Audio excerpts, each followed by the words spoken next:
Good. Thank you. Welcome everyone to the September Electoral Area Services Committee meeting. I'll call the meeting to order and we will turn, well, I've got a chair's report. So this morning at the Regional Corporate Services meeting, it was a fairly quiet session. The only comments that were made outside of the direct agenda were in regards to the air quality report. Director Dixon had a question on air quality issues originating on private properties, specifically with issues with composting, and what was the best way of going about trying to address those issues. Staff suggested that it'd be best to pursue this matter with the provincial ministries, as that's where the responsibilities lie. And so I believe that's what Director Dixon is going to follow up with. Other than that, it was a quiet, open meeting. So I'll turn things now to our CAO. Thank you, Chair Dickey. So looking for approval of the agenda and late items. Motion, Director Stobart, second, Director Adamson. Any discussion? Hearing none. All in favor? Contrary, motion carries. Next item is 4.1. It's a show cause hearing. The building bylaw and BC Building Code contraventions at 58510 Laidlaw Road in Electoral Area B. Good. So we're going to get a presentation from our bylaw enforcement officer. Yes, we are. Good.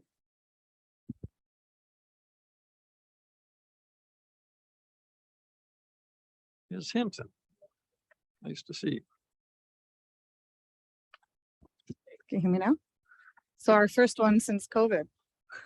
Wow. Yeah. A couple years goes by real quick. Okay.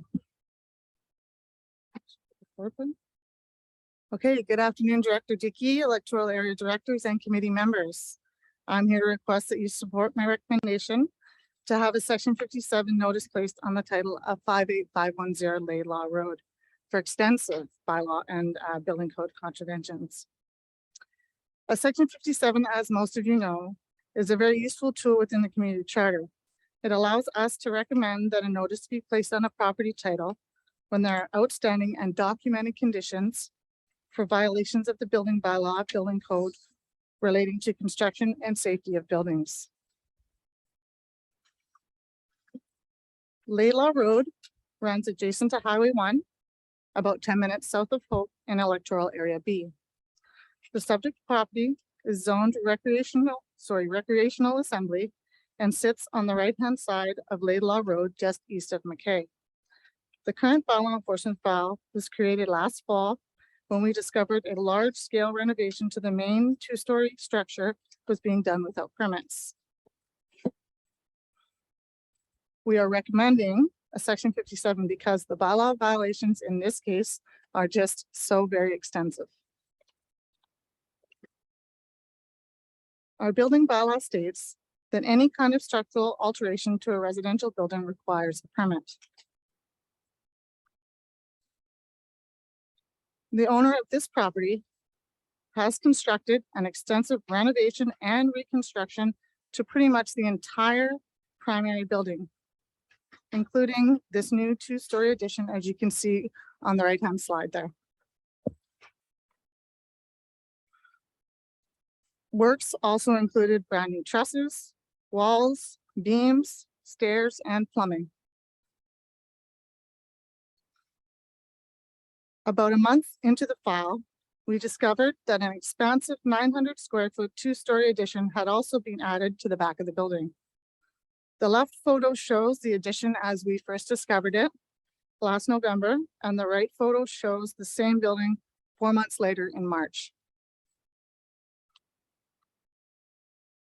Then, just several weeks after that, we then discovered this brand new accessory building had also been constructed without permits. And this mobile was originally placed without a permit in 2012, still remains on the property in disrepair. All of this construction work had been ongoing since last October, despite the stop work and no occupancy notices that were posted and repeatedly reposted by staff. There are also several hazards that are applicable to the construction on this property. This site is subject to floodplain construction levels and also sits within an alluvial fan hazard. Land use is also a concern on this property. There has been no primary use established on this site to date. So our understanding at this point is that the future intent of the owner is to operate a school with classrooms in those white modular buildings on the left and a boarding house in the primary structure to the rear with the blue roof. There's also unpermitted camping that's occurring on the property, as you can see in these images. So I think that the facts in this file clearly warrant the need for a Section 57. The owner consistently met our staff with resistance and disregard for the regulations from day one. He has advised staff that he has zero intention to stop construction, period. He still intends to use this property to run a boarding school despite the extensive construction without any permits or any applications to date. And still, despite the safety concerns that have been relayed to him repeatedly, despite being given every single possible opportunity to comply, and despite the incredibly exhaustive enforcement efforts on the part of both the bylaw and building department staff. So that's it. I would like to say thank you to the committee. Do you have any questions? Good. Thank you, Ms. Hinton. And there is an opportunity for the public to speak to this. Is there anyone that appears to want to do that? Or? Sure. So Chair Dickey, we could certainly extend the invitation if the property owner is in the boardroom or online on Zoom, that they could signal the raise hand function online if they wish to speak. Perhaps staff could stop the screen share so that we could see the Zoom callers. And this would be their opportunity to speak to this item for the show cause hearing for 58510 Laidlaw Road in Electoral Area B.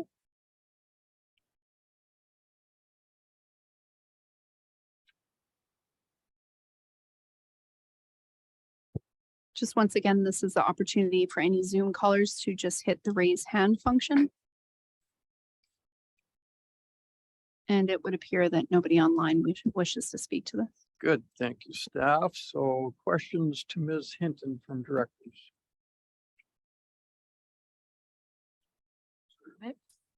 Director Adams. Yeah, thank you for your presentation. I don't really have a question and more like a statement. I find that a lot of people in Area B are telling me, why should they follow the rules? We don't enforce them. And this person is obviously a believer in that. Why should you get permits? We don't enforce anything. I think this guy has showed just a terrible disrespect to the organization and our bylaw people. I've received calls from the one neighbor because he just purchased another property, I believe, right there on Laidlaw Road, and I get a call from another concerned constituent who says that we're picking on him. We're racist. He told them that we're racist, and that's why we're doing this.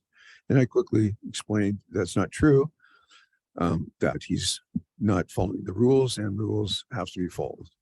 So as far as I'm concerned, he's showed that no respect, doesn't care. We have to proceed and take this to further level of government or courts or whatever we have to do. Thank you. And I'm sorry that you guys have to put up with that. It's not fair because I know that you're not racist. You just treat everybody the same. Nobody else has ever said that in all the 14 years I've been director, and that you guys have been working there. And there's many different kinds of people in Area B. So thank you. Good. Thank you, Director Adams and Director Dixon. Thank you, Mr. Chair. Mine's not really a question either. It was not a question at all. It was just a comment as well. I'm happy to see this here. I think that I agree with Director Adamson in that there's a lot of people seem to think they can do whatever they want. And I look at the list on the schedule of times you followed up, you and probably your department. To me, quite frankly, it's appalling that this much time would be spent on one file. And I suspect that this is just one file. And so I'm thank you for bringing it forward like this. And I certainly support the motion when we get to it. Thank you. Good. Thank you, Director Dixon. Any other discussion from directors? Yeah, Director Davidson. Thank you, Chair. Through to staff, and this is unfamiliar territory for me. What's the escalation path, if any, past this Section 57 notice on title? Do you want to speak to it, Graham, or do you want me to speak to it? Well, we've already proceeded to place a judgment for outstanding fines on the property title. So that's one avenue. And then the other avenue might be for staff to discuss escalating this to the court level. So proceeding with an injunction to get a judge to order him to stop work. And or reverse the construction that's happened without a permit. Thank you. And I realize that's a significant next step, and I've never seen it taken. But it certainly looks, in my 4 years here, it certainly looks like a candidate for that kind of further action. But I'm not going to ask for anything further at this time. Just float that idea. Thank you. Good. Thank you, Director Davidson. So there is a motion for consideration. Is there a mover? Move Director Adamson, second Director Dixon. Any discussion on the motion? Hearing none. All those in favor? Contrary, the motion carries. Thank you, Ms. Hinton. Yeah. Thank you, Chair Dickey. So now moving to item 5.1, we have development variance permit 2022-09 to increase the height at 9311 Shook Road. It's a delegation, and I believe they are joining us by Zoom. Okay, welcome. Good afternoon, all. Thank you for having us and allowing us to present this variance. My name is Kyle Nachtigal. I'm the project manager on this file, along with Andres Linares, who's the senior design project coordinator, and Martin Beanhoven, who is the one of the architects at our firm representing Keystone. We're also here with Nathan Jansen, who is the property manager at Camp Luther, which is the client and the entity that operates this building and facility. We have a presentation here, which I will share on my screen, and we will explain to you our variance request that we are proposing. So the project is a renovation of their existing dining hall and chapel facility. Essentially underneath this footprint is where underneath this new building, the footprint of the previous structures will be, and we are extending above it to create a 2-story volume above, and thereby requiring a height variance for that structure. The use of the space is, again, as I mentioned, cafeteria and sanctuary space or chapel space for the camp. The camp has been, just as for some background for you guys too, the camp has been established since the 1950s and is a Christian organization that runs summer camps for the local community and out of province or international members as well, and has been a staple on the island for quite a while. As I just page through the design, just off the top, I'll get to the actual specifics of the height, but we will see that as we move through. Just for some local context, the Camp Luther is on Hatzick Island on the west side of the island, facing towards Mission there, just kind of at the north end of Shook Road, for your information. Here's a site plan of the actual property itself. So as you can see at the center there, that's where this new or renovation, as you would say, of the chapel is going to be placed. There are already quite a few existing structures on site, one being a gymnasium at that top left there, that image up at the top left, as well as the administrative building, which is the bottom right picture. Both of those are about 2-story volumes as they are currently. So we are using those existing buildings to set the new or the renovation chapel in with the other buildings on site to try and minimize that variance. There's also if you look towards the bottom left of your screen, there are the the individual cabins for the campers, and they're located along that south property line.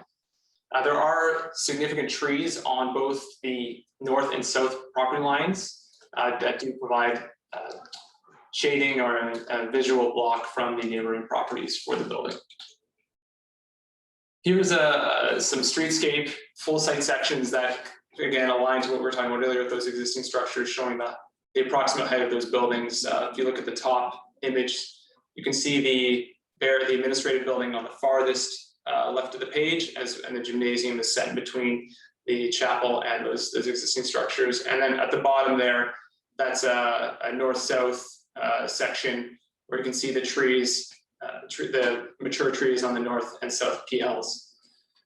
So one of the items on this, the chapel is the main hub for the site. So we do want that building. One of the reasons that it is higher too is that it does serve a function of being that identifying feature, that identifying building for the site, linking all of these other buildings to it. And then this shot here, you can see the existing chapel that we're renovating over, and the existing footprint is that blue footprint. So we're extending this portion to the east, as well as that deck space towards the west, being that green shade, and some bathroom facilities being added for that yellow space. The current shape of the building's a bit irregular, as you can see that notch on the south of it. So we're basically filling it out, squaring up the building.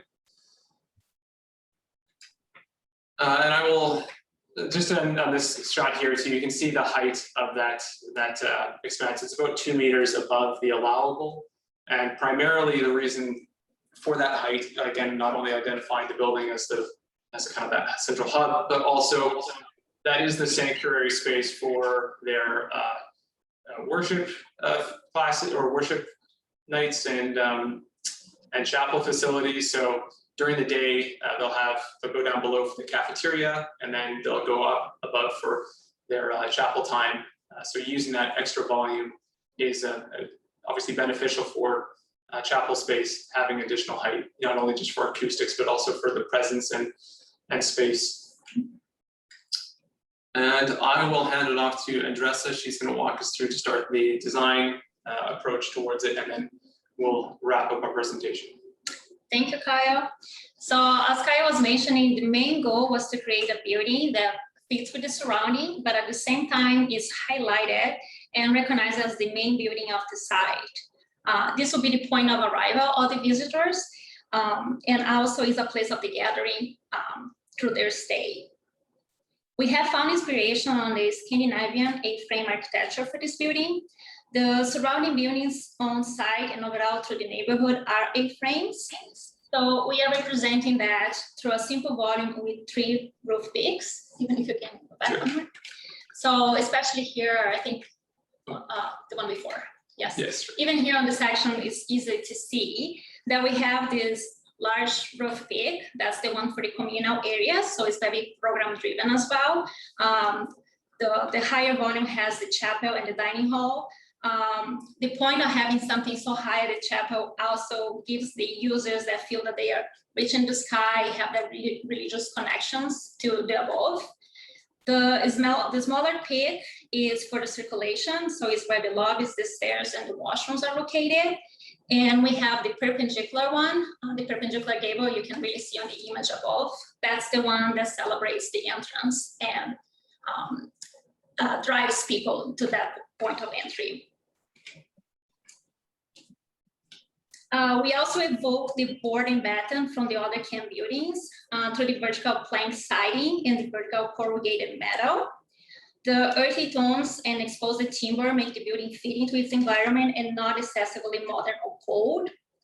The roofs touching the ground, which is typical from the Scandinavian A-frame architecture, acts as a blanket protecting the building. It symbolizes that this is a safe space for the parents to leave their children. The visibility and the weight of the roof has an essential part to communicate this idea. The contemporary edge that the building has is also fitting, since it's a place heavily used by teenagers and children. It's our way to show that this is a physical representation that can further help shape the future generations and the future. Yeah, that's just these last images here for your view, just for some ideas of programming of the space as well. And one last thing I wanted to mention, just there is already existing timber post and beam structures that they're using for the outdoor space. That's currently installed on the site, which we're referencing with this covered canopy design. Yes, that is the end of our presentation, a little abrupt, but if there is any questions that you may have, you are welcome to address those. Thank you for your time. Good. Thank you for your presentation.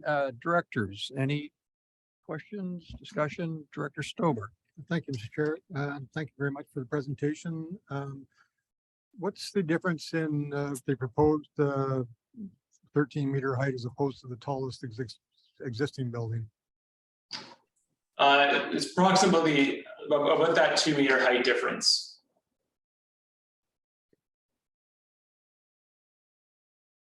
So the existing buildings that the highest part are 11 meters? And Yeah, that's correct, approximately that height. Okay. Any other questions, discussion? Yes, please, Chair. Yeah, excuse me. Thank you, Director Angar. Thanks, Chair. Just a quick comment. I'm wondering how that property fared during the latest flood this last year. It seemed to me in the helicopter flyover that everything was wet around there, but maybe I'm wrong. Nathan, do you mind chiming in on that?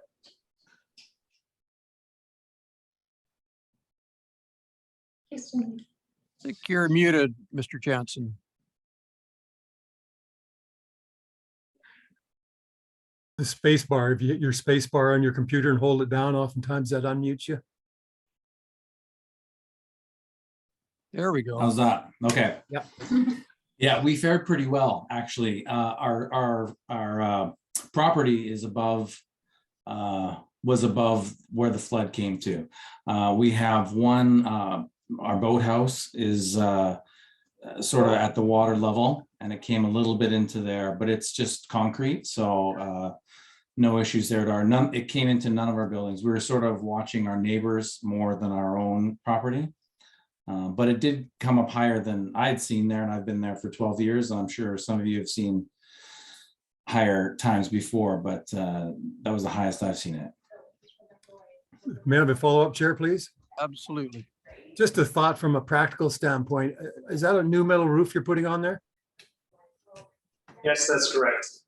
And my experience has been rather dramatic with a new metal roof on my own personal house. So you may want to look into snow guards. It's a very, very large roof. And boy, when those things come tumbling off there, if people are down below, they get hammered. So yeah, just a word of warning. So that's all I have. Thank you. Glad to hear your property wasn't impacted. Thank you, Director Angar. Director Davidson. Thank you, Chair. Just a question through to staff on this one, and I suppose you can wait till 8.1 comes up. In fact, I should probably defer to then. It was a question about public awareness of this application. I'm not seeing anything in 8.1 that speaks to that, but perhaps we should speak to it at that time. Thank you. Okay, good. Thank you, Director Davidson. Any other questions or discussion? I just got a Director question. Adamson. Yeah, in your opening, you said that you were a church camp and also you rented out to just was it just other organizations? Any organization? Is that what I heard? Nathan, if you'd like to answer that question, feel free. There you go. Yes, we rent it out to other organizations, sort of organizations that meet our guidelines. You know, we're a kids camp.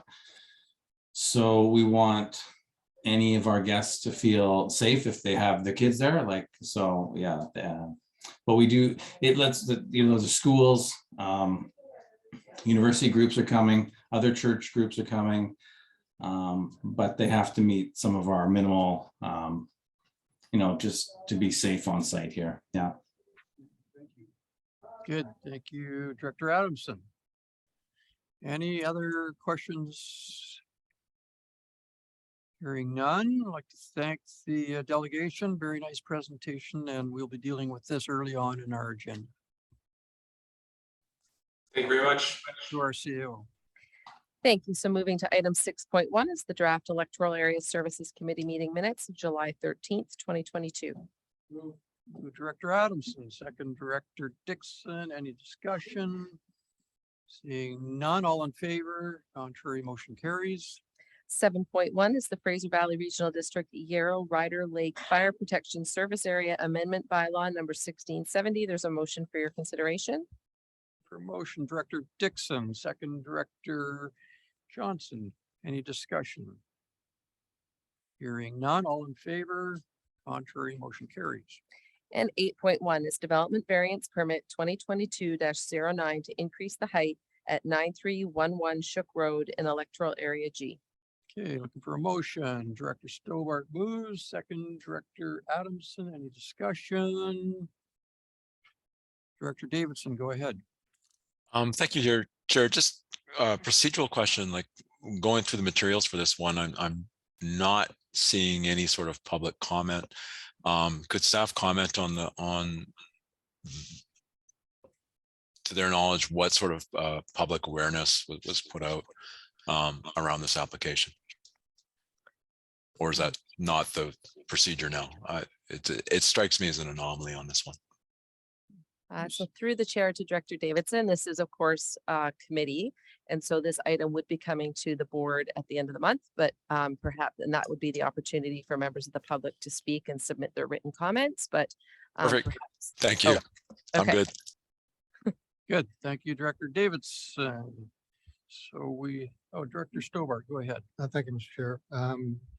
Yeah, Camp Luther's been a mainstay for quite some time, and during my tenure, the last 14 years, I certainly haven't heard anything untoward regarding the camp. Also very supportive of our local businesses and community as a whole. So I'm certainly supportive of this. Good. Thank you, Director Stobart, for adding that. Any other discussion? Hearing none, all those in favor? Contrary, motion carries. 8.2 is Agricultural Land Commission application for a proposed subdivision boundary adjustment at 41523 Nacomin Island Trunk Road in Electoral Area G. Okay, for a motion, move Director Stobart, second Director Dixon. Discussion. Hearing none, all in favor? Contrary, motion carries. 8.3 is discharge of covenant and notation of development variance permit 2003-04 from Lands Incorporated into the Camus Indian Reserve number 4, Electoral Area A. Motion, move Director Johnson, second Director Adamson. Any discussion? Director Johnson. Thank you, Chair. I support the FVRD authorizing the discharge of the covenant concerning Boothroyd Band owning the access to their cemetery. Good. Thank you, Director Johnson. Any further discussion? Hearing none, all in favor? Contrary, motion carries. 8.4 is Electoral Area C Official Community Plan Update, the engagement strategy. There is a motion for your consideration. Okay, looking for a motion. Move to Director Bales, second Director Adamson. Director Bales, go ahead. I'm just wondering when the OCP will come up for this area.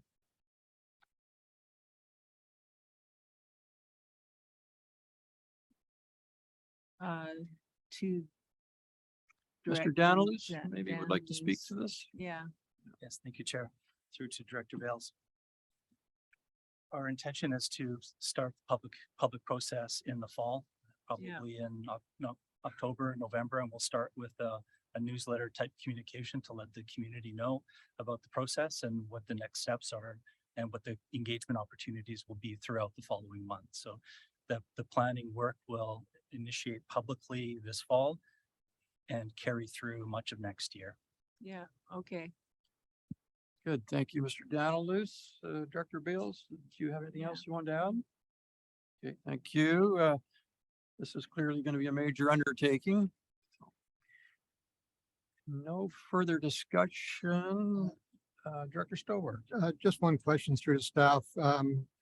With our consolidation bylaw in-stream applications were continued. Is that the same with this type of?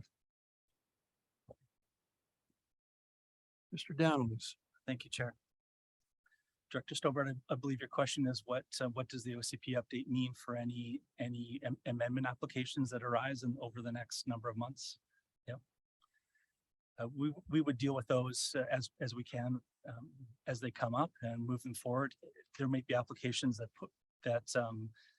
push to the end of this community planning process, in which case we'll come to the board and look for your decision about how you'd like to handle that. If applications, those applications that are coming forward and are close to adoption at about the same time the OCP would be ready for adoption, those are the ones we'll need to see where they're at, whether we have any of those applications, and get your direction when the time comes.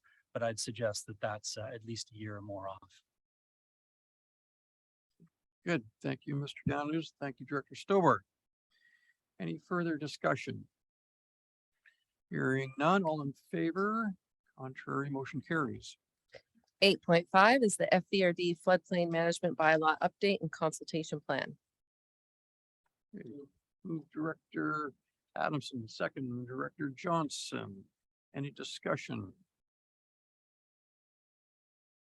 Director Davidson, go ahead.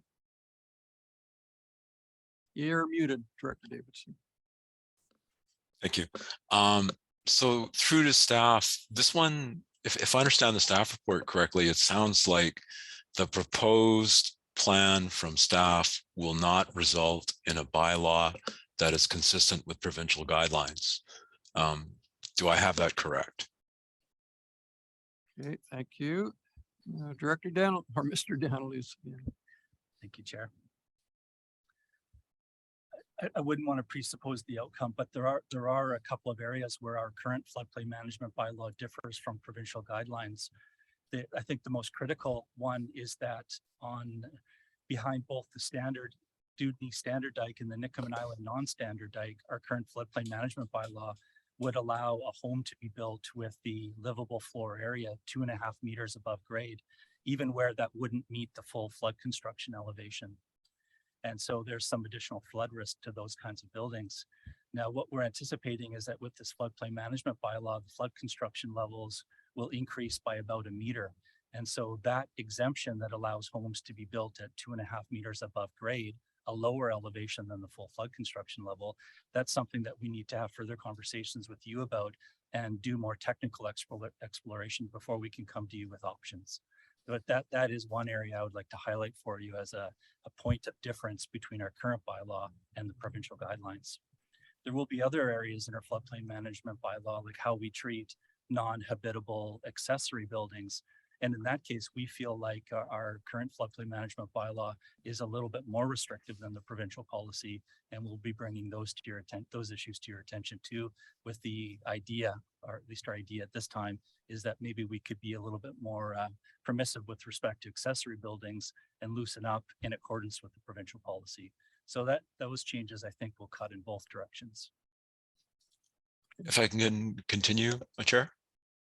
Certainly. So, okay, what's troubling me at a high level is, without getting into the details that I quite frankly don't have the expertise to appreciate, but at a high level, the report reads like staff went to the market via RFP. Proposals came back that were essentially too much money. So we're looking at a partial strategy instead, hoping for application grant applications to come through in the future at some undetermined time. And given the, the recent flooding events, I worry about legal liability on that approach. And to be honest, I'd like to know what the shortfall was if I have that sort of high level overview, right? And should it be addressed through upcoming budget or potential community works funds? So any comments on that? I'm getting some feedback, by the way, on the slide. Okay, thank you, Director Davidson. Mr. Downs. A critical area, our current floodplain management bylaw dates from the mid 2000s. Since then, the province has undertook new studies of the Fraser River to determine the Fraser River flood profile, what elevation the river would get to in a 1 in 200 year flood on the Fraser River. 1 in 200 year floods are the provincial standards for flood protection across the province for river floods and lake floods. So our bylaw, the elevations that are contained in our bylaw predate that work, and as a result, they're about 1 meter below what the new information suggests. And that's the critical difference between our current bylaw and the most recent Fraser River flood profiles. And that's a gap that we really want to address relatively quickly with this change to our floodplain management bylaw. Our floodplain management bylaw doesn't just deal with the Fraser River, though. It provides elevations for a variety of lakes, Lake Eric, for example, Hatzick Lake, Stave Lake, a variety of lakes. There's no new information around flood levels for those lakes. We've got no reason to think that our current information about those lake flood levels are out of date or don't provide a reasonable level of safety. But of course, with new advances in hydrological modeling and LIDAR, which is very detailed terrain information about the Earth's surface, those kinds of flood levels can be improved with modern techniques. So that would be a gap that we identify in the staff report about the kinds of work that could be done as a second step. And we're identifying that we're not currently funded for doing those kinds of floodplain studies of various lakes in our electoral areas. That kind of work, just to give you a rough, very crude order of magnitude costs, I'd suggest that's a couple of $100,000 worth of work that's unfunded. When we took our RFP out to market to see if we could bring on a consultant to update the floodplain bylaw, we had a budget in the $50,000 to $60,000 range, and consultants were proposing $200,000 to $300,000 projects. And so that's why we're coming to you with a slightly reduced scope of work, meaningfully reduced scope of work, I should say, but it's a scope of work that would fill the critical gap, which is the Fraser River flood levels. If I may, Chair, again. Yes, go ahead. So again, for me, what I'm hearing is because of resource concerns, you're putting forward a work plan which will not give us a bylaw consistent with provincial guidelines.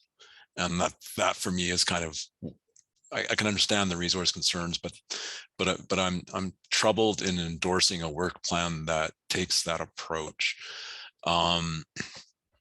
I would rather hear something in there that says that we'll be coming to the board asking for the necessary funding, may lead to discussion of community work funds allocations, I don't know, but to endorse any work plan that essentially comes up that doesn't have an end goal in sight for that bylaw that's compliant with provincial guidelines is difficult for me. I don't think I can support the motion as it is. Thank you. Good, thank you again, Mr. Director Davidson. So without having a great amount of knowledge of this specific issue, it would seem to me that the province may at times ask many things of us, which would seem to fall outside our funding abilities. And there's a need to determine what is the highest priority and what things may not meet that priority. Is that anywhere close to a fair a view of the situation, staff? Thank you, Chair. There's no requirement on the part of the province to update flood construction levels for the lakes in our jurisdictions. And so in that respect, I don't believe there's any issue with compliance with provincial guidelines. It's certainly a best practice from time to time to revisit flood levels for lakes and streams Of course, that requires a lot of resources, and we would very much like to bring forward future proposals to address those information gaps. But simply updating our floodplain management bylaw to address these Fraser River flood levels doesn't put us in a position of being inconsistent with the provincial guidelines. Rather, we would be taking steps to become consistent with provincial guidelines because our current floodplain bylaw doesn't address the most recent information that's widely available about Fraser River flood profiles. Now, there may be areas where the board wishes to strategically differ from provincial guidelines. And that's an example, that's the 2.5 meter above grade example I gave you.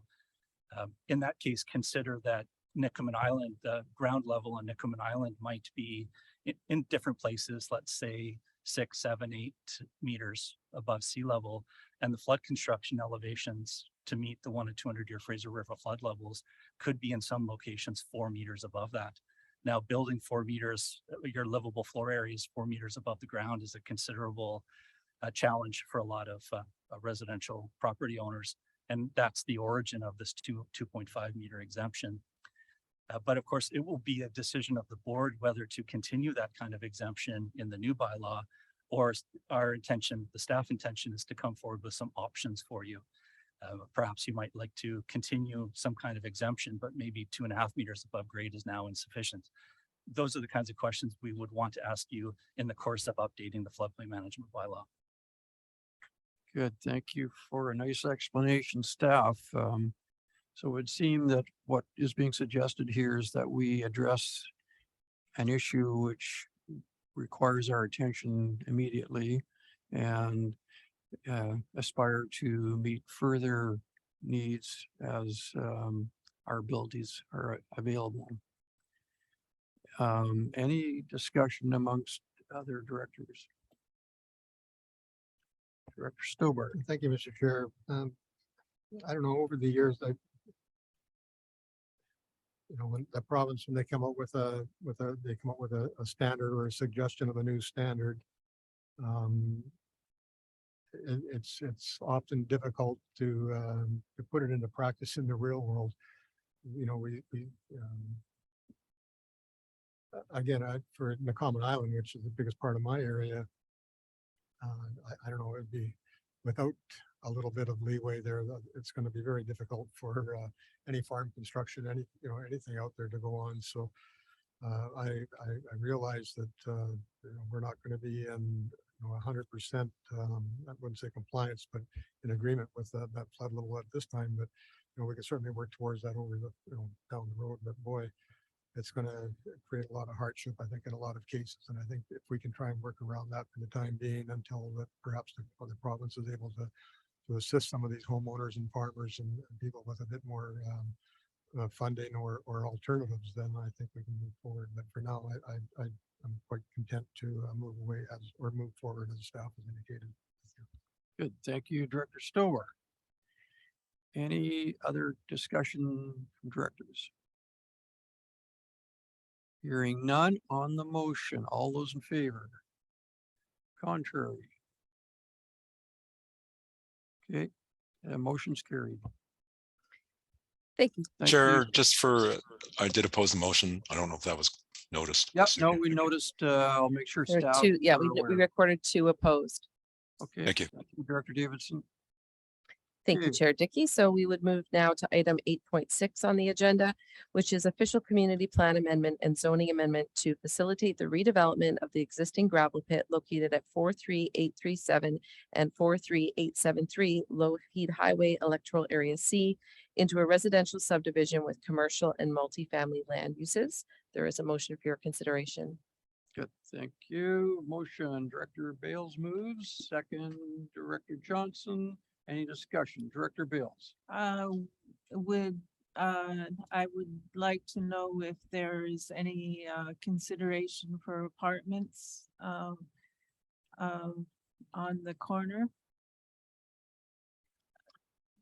Graham. Director or Mr. Daniels, did you want to respond to that? Thank you, Chair. Director Bales. Yes, the development concept put forward by the applicant would include some multifamily apartment style buildings. Okay, thank you, Mr. Downs. Director Bales? Yeah, no. Okay, thank you. So specifically, this addresses the need for a public information meeting to be held by the Fraser Valley Regional District in regards to the proposal. Any further discussion? Hearing none, all those in favor? Contrary, motion carries. 8.7 is a no build covenant to allow subdivision at 4222 Columbia Valley Road, Electoral Area H. Okay, motion Director Dixon, second Director Stobart. Any discussion? Hearing none, all in favor? Contrary, motion carries. 8.8 is a voluntary cash in lieu of park dedication for a lot subdivision at 11402 Hodgkin Road in Electoral Area C. Motion Director Bales, second Director Adamson. Any discussion? Hearing none, all in favor? Contrary, motion carries. 8.9 is a public engagement strategy for Cultus Lake Park zoning amendment bylaw number 1672. Okay, looking for a motion. Move Director Dixon, second Director Johnson. Any discussion? Go ahead, Director Dixon. Thank you. Just thank you for bringing this forward. I'm looking to having some input from the public on this one. Just a question which is similar to one that was asked earlier. So if once we start going down this road officially, new permits, development permits, applications come in, are they also able to be on hold or something until we find out what the results of this would be? Mr. Danilus is busy today. Thank you, Chair. Director Dixon, the Local Government Act has provisions around the withholding of building permits when a zoning bylaw is under amendment. And it gives us some timelines and some considerations that we have to take into account, but there is an opportunity to withhold building permits for a limited period of time while we're undertaking a zoning review. And if that's the case, if those arise, we would be bringing them forward for your consideration. Good. Thank you, Mr. Danilus. Thank you, Director Dixon. Any further discussion? Hearing none, all in favor? Contrary, motion carries. 9.1.1 is the Community Emergency Preparedness Fund 2022 Volunteer and Composite Fire Department's Equipment and Training Application. Motion, move Director Adamson, second Director Johnson. Any discussion? Director Engar, go ahead. Thank you, Chair. Yes, I'm just wondering, I think it's very easy to say, yes, I support this process of helping the fire departments upgrade their skills and whatever else is going to be included in this money that I'm assuming is coming from the province. Correct me if I'm wrong, but I'm wondering, does this open any can of worms that we're not aware of in supporting this motion? Certainly, I want to do everything we can to support the fire departments, but just a rough question. Through the chair to Director Engar, could you clarify a bit more on what you mean by a can of worms? That's an unhappy place. Typically, receiving money from the province doesn't appear to always come with no strings. I see. And just wondering if there's any strings attached or cans of worms that we may not be aware of potentially. So through the chair to Director Engar, certainly anytime that the FVRD makes application for grant funding, we very carefully reviewed the terms of the contract before accepting. So at that point in time, if there were any strings that staff were concerned about that may make it difficult to accept the money, we would certainly bring those to the committee and board's attention prior to acceptance of those funds. Very good. That's fine. Thank you. Good. Thank you, Director Engar. Any further discussion? Hearing none, all in favor, contrary, motion carries. So moving down to item 11, which is reports by staff, and I do have to apologize to the staff member. I missed it this morning. I did want to introduce the committee to a new staff member. We have with us Keely Hill, who is sitting behind me and will probably give a little wave. Keely is an executive assistant on our legislative services team, and I'm very pleased that Keely has joined us because we managed to pull her away from the city of Abbotsford. So we are slowly but surely increasing our staff complement and bringing the experience of staff from other municipalities. Of course, I say that in jest. We do not steal from other municipalities, but we certainly do welcome Keely into our staff team. Welcome, Keely. Tell me, how common is the name Keely in the British Empire? No, I've never run into a Keely before. Good to have a Keely on board, though. Good. Back to our CAO. So item 12 is reports by electoral area directors. You, maybe Director Dixon would like to start off. I think she's probably got quite a bit to talk Are you sure you want to hear from me? Okay, so what's going on in my area? First of all, I just really wanted to shout out to the team that helped work with the Cultus Lake parking strategy over the long weekend. So hopefully I don't miss anybody, but that's RCMP, Modi, Cultus Lake Park Board, Fraser Valley Regional District, and BC Parks were involved a little bit as well. But it was just great to try a pilot project that had actual tow truck up there, driving up and down. And we did learn that when the tow truck arrived behind the vehicle, the people miraculously moved their car. And while they didn't tow anybody, I think it was great to get the heads up. Global came out and did a report on it, which was helpful as well. And long term, we're hoping to find a long-term solution to the overabundance of visitors that come, especially on long weekends in the summer. So that was a good news story, and I'm just thankful for all the help. We've got an ongoing situation in my area where the residents in actually all of Area A's, particularly Columbia Valley, are finding it very disturbing. We're dealing with a lot of material being dumped on one place, and so that is bringing the community together in one way, and just working with Minister of Environment and the ALC to find out what we can do about it, because there's a lot of people not really happy with what's happening there. So that's an ongoing one, and it's quite challenging, quite frankly. So we will see what happens with that. It's September, so the other meetings are starting up. Columbia Valley ratepayers are having their sessions and meetings. I had a meeting with the Cultus Lake Community Association, just providing updates, and a lot of great stuff going on as well. And if you don't have plans already for October 28th, there's going to be a monster bash at Columbia Valley Hall, so you can mark your calendars in advance. So I think that's about it right now. Looking forward to UBCM and moving forward from there. Thank you. Great. Thank you, Director Dixon. Director Stoward.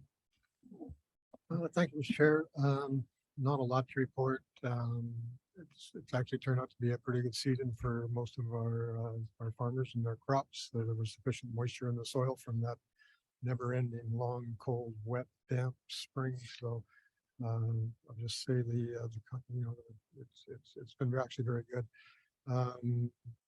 For any pickleball fans, we have just repainted our tennis court with a pickleball court, and the paint wasn't dry before people showed up, and the sound of those paddles is kind of echoing throughout the land now. So if anybody's interested, you have a free court. It's open not 24 hours a day. There's no lights, but certainly dawn till dusk. Great. Thank you, Director Stoward. Director Johnson. Thank you, Mr. Chair.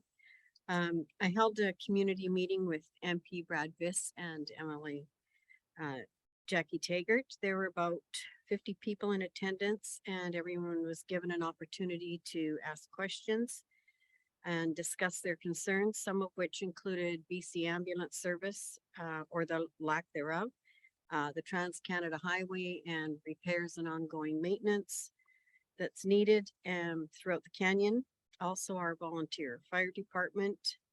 There was discussion around that, and as well as the CN and CP rail companies and fires along the tracks. So that's about it. All important issues. Thank you, Director Johnson.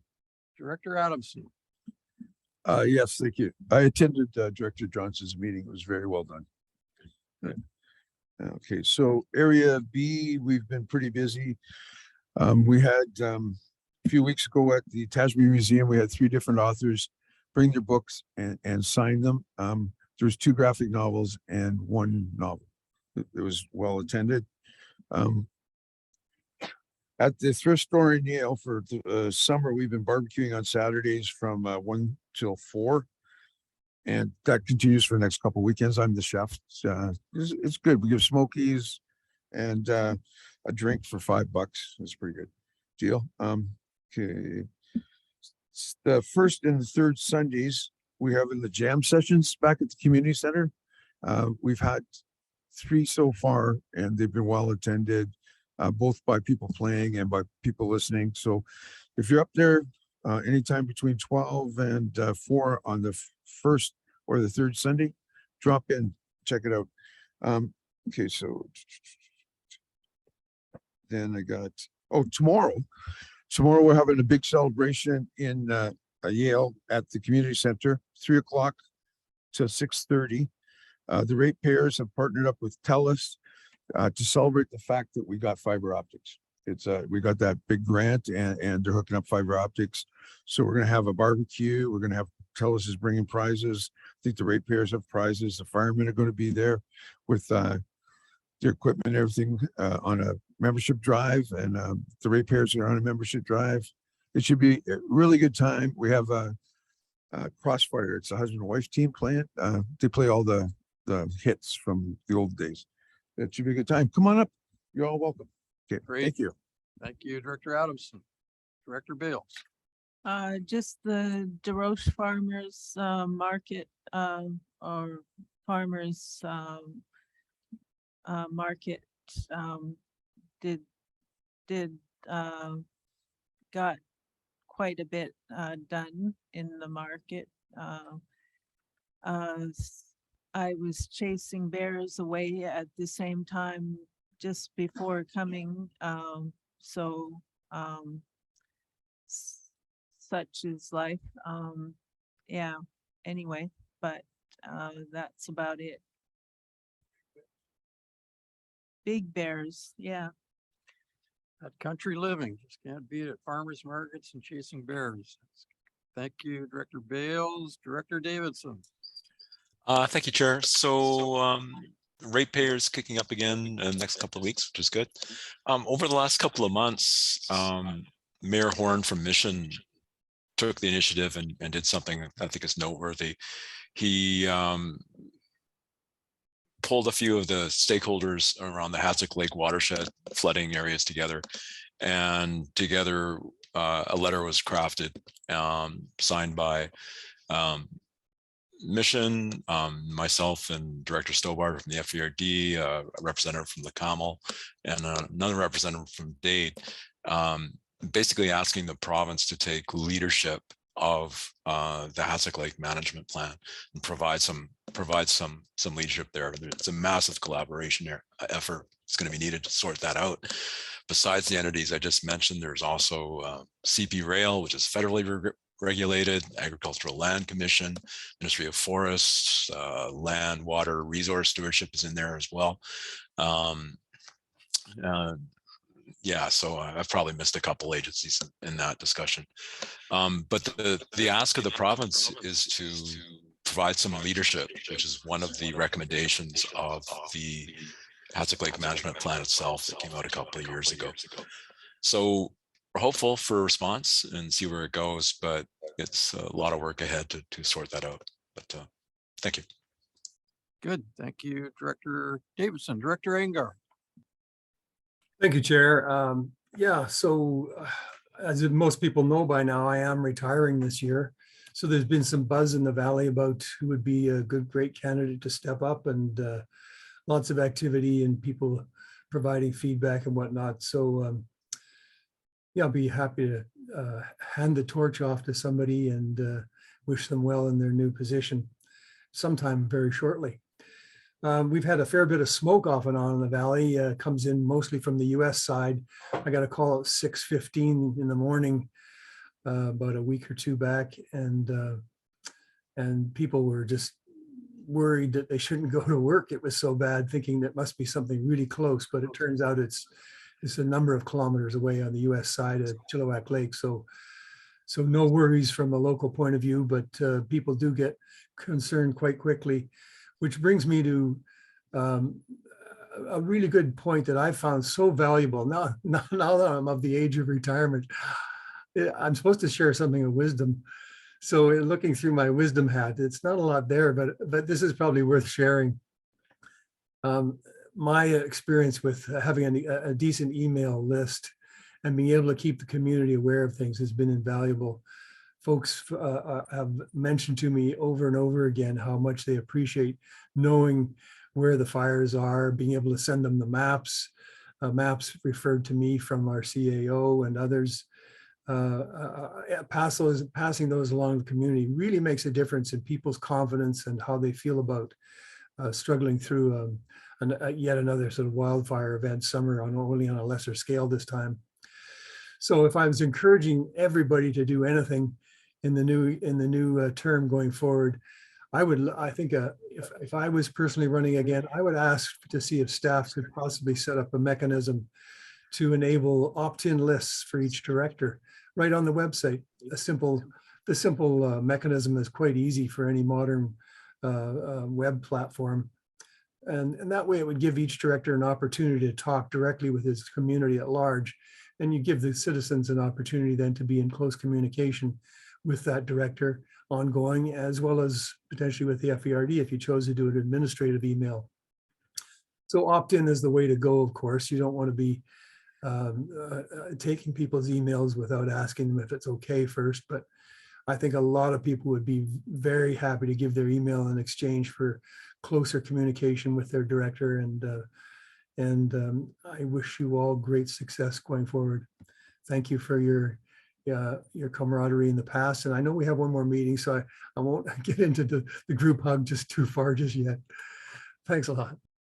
Good. Thank you, Director Angar. And for my personal electoral area, I have nothing to report, but I might take this opportunity to say how much Directors Angar and Stobart will be missed around the FERD in the future. And certainly would like to wish all the best to all the directors through the election season. Good. Which brings us to the question period. Is that right, staff? Sure. Were you going to do your own report or did I miss that one? Pardon me? Do you have your own? I said I had report? nothing to report. Oh, you have nothing to Thank you. report. Okay, I must have missed that. So yes, public question period for items relevant to the agenda. So we'll turn things over to our corporate officer, Jamie Van Ness. Thank you. We don't have anybody joining us online. We do have a few guests with us today, members of the public. I don't know if anybody wishes to ask any questions. Does not appear there's any questions. Good. Thank you. So looking for a resolution to close the meeting. Motion, Director Adamson, second Director Dixon, discussion, hearing none, all in favor, contrary motion carries.